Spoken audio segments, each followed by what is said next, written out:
یه پیرمردی رفت دکتر، به دکتر گفت که آی دکتر برای خانومم یه سمک بنویس. دکتر گفت چرا خودش نیومده؟ گفت خودش اصلا زیر بار نمیره که گوشاش سنگین شده. دکتر گفت خب من برای این که سمک درستی رو تجویز کنم باید میزان کمشنواییشو اول متوجه شم.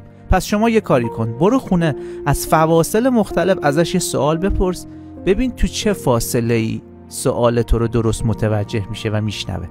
پیرمرد برگشت خونه به خانومش، از فاصله 10 متری گفت خانم نهار چی داریم؟ جوابی نشنید. اومد تو فاصله 5 متری پرسید خانم نهار چی داریم؟ جوابی نشنید. اومد تو فاصله 3 متری پرسید، جوابی نشنید. اومد تو فاصله 1 متری پرسید خانم نهار چی داریم؟ خانومه گفت 3 بار پرسیدی بهت گفتم فسنجون. حقیقت اینه که هر کس دیگران رو همونطور که خودش هست میبینه.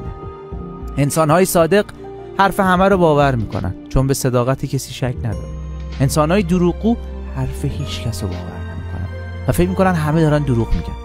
انسان‌های شریف همه رو شرافتمند میدونن و انسان‌های بزرگوار همه رو بزرگ. آدمای بلند نظر هر کاری برای دیگران میکنن باز میگن آقا ما کاری نکردیم. آدمای تنگ نظر هر کاری برای دیگران میکنن چندین برابر میبیننش. آدمای حسود فکر میکنن همه دارن بهشون حسادت میکنن. آدمای بددل میگن جامعه خرابه، همه خرابن. اما آدمای سالم همه رو سالم میبینن و میگن جامعه اونقدرام بد نیست.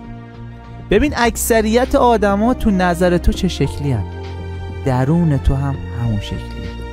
در حقیقت چون درون تو اون شکلیه اکثریت آدما رو اون شکلی میبینن.